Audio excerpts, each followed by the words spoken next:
Гоч, привет. Привет. Чем занимаешься? Навожу порядок. Чищу вальцовщик.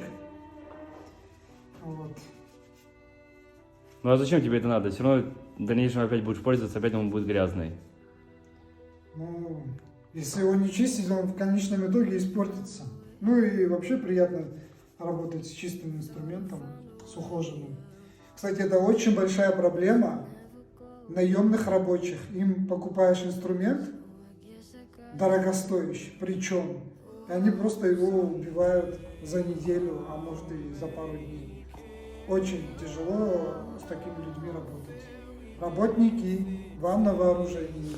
Если будете относиться к инструменту хорошо, к вам будет работодатель относиться вот так.